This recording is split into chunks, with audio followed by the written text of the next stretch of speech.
You've seen those videos that say, just start streaming. Yeah, even I made one. But nobody tells you what happens after you hit go live. Like sitting there at midnight, staring at OBS, wondering why your mic turned into an AM radio from 1987. Or testing your audio for the 5th time while your dinner gets cold. So in this video, I'm breaking down 7 brutally honest lessons I learned the hard way so you don't just start, you actually keep going and have fun doing it. Picture this. You've got your controller plugged in, OBS open, music is ready to go, and suddenly there's no sound.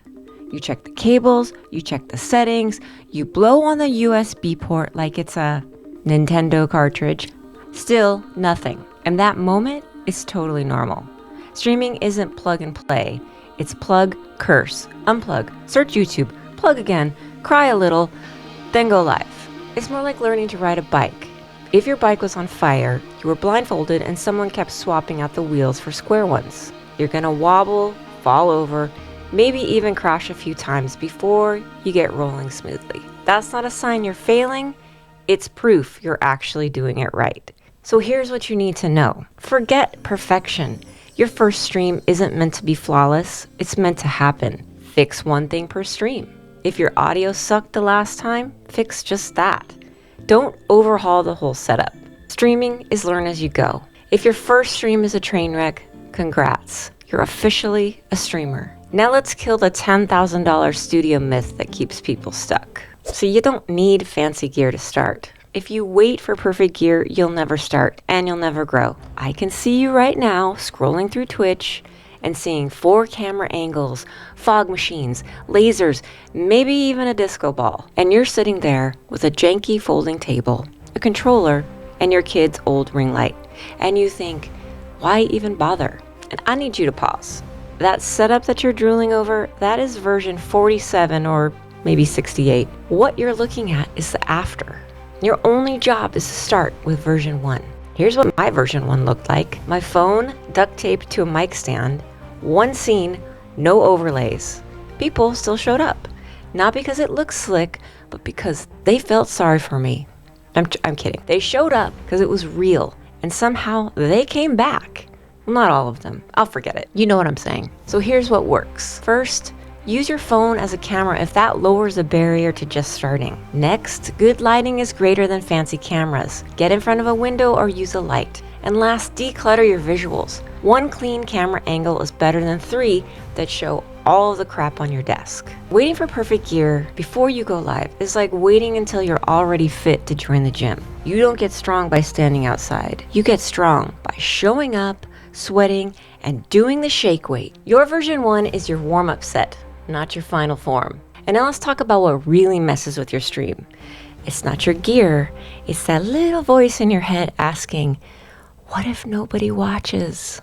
And this is the next point. Confidence takes reps, not age. Let me ask you this. If you've already started streaming, have you ever finished a stream, watched the recording, and immediately wanted to burn your entire setup? You thought you sounded smooth, but on the replay, you're mumbling, rambling, your camera angle is 90% forehead, and your mic, it's clipping like it's auditioning for a horror film.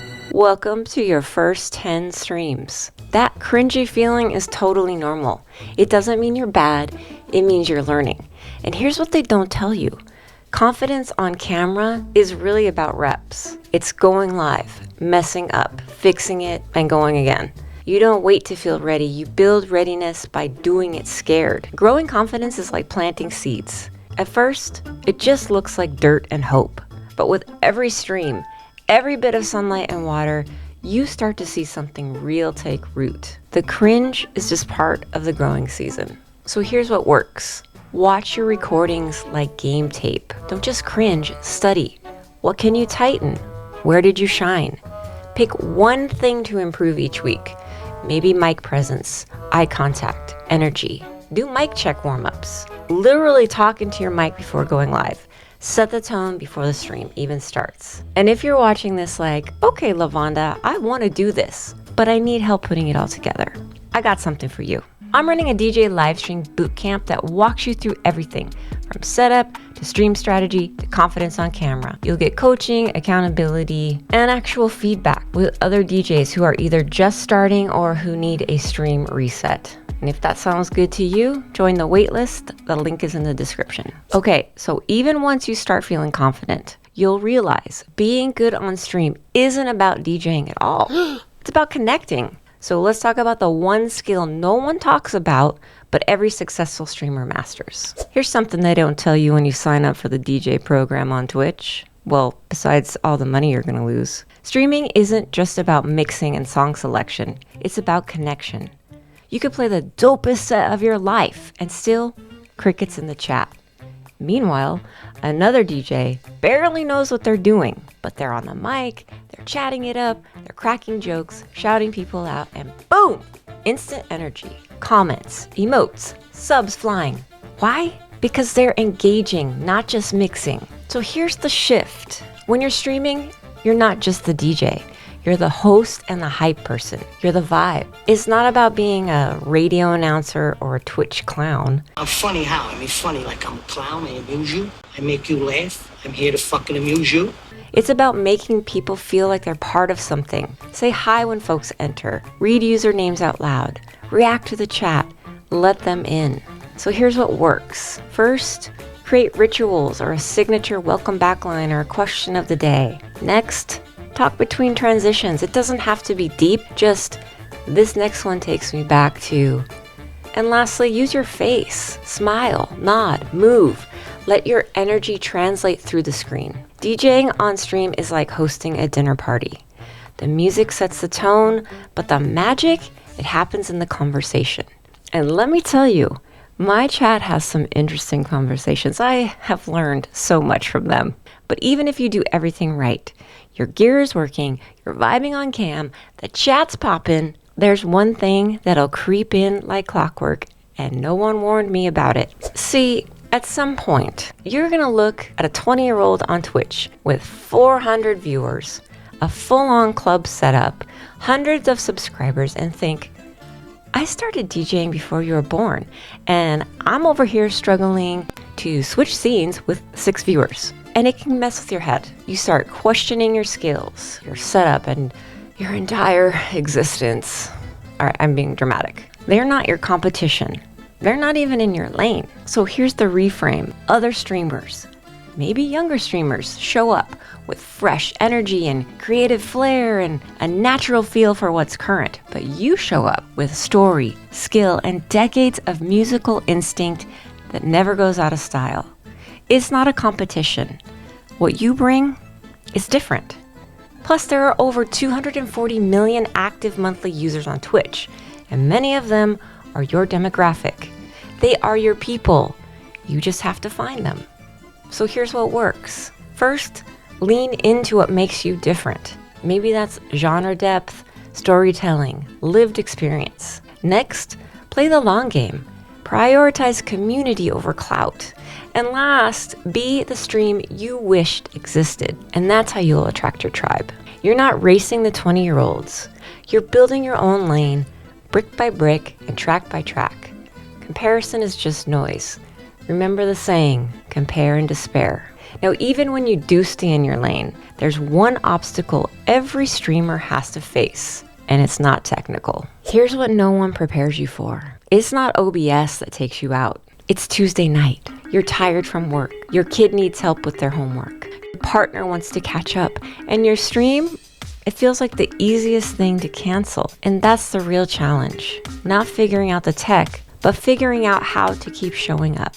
Consistency builds trust, not just with your audience, but with yourself. And every time you go live, even when it's hard, you build momentum. Every time you skip because no one's watching anyway, that momentum resets. So here's what works. Pick a realistic schedule. Not what's best for growth, but what fits in your life. Next, stream shorter if needed. 45 minutes is better than canceling. And last, commit to yourself and at least one other person that you will be following this schedule. This is one of the things I love about the bootcamp. We keep each other accountable even when life starts lifing. Streaming is like training a muscle. If you skip too many reps, it weakens. But here's what no one tells you. The muscle you're really building isn't technical. It's personal. And once it kicks in, you start noticing changes you never expected. So let me show you. Here's what they really don't tell you. Learning to live stream doesn't just change your tech skills. It changes you. You start off trying to fix your mic, and suddenly you're noticing your habits. How you speak, even when you're unsure. How you show up, even when no one's watching. How you light up when saying hi to strangers from the interwebs. Streaming is personal growth in disguise. Streaming will expose your blind spots, but in a good way. It shows you how to lead, how to recover from mistakes, and how to connect when no one's talking back. And every stream becomes a mirror. So yeah, learning to stream as a DJ isn't just about learning OBS and what the hell a biddy is. It's about stepping into your power in real time. And the person you become on the other side, he or she has been waiting to meet you. And once you've found your rhythm behind the decks and the camera, you're probably gonna hit a new wall. But the good news is, it's not the algorithm. It's not your age, and it's not your gear. Go watch this video where I'll show you the real reason your DJ live stream isn't taking off and how to fix it.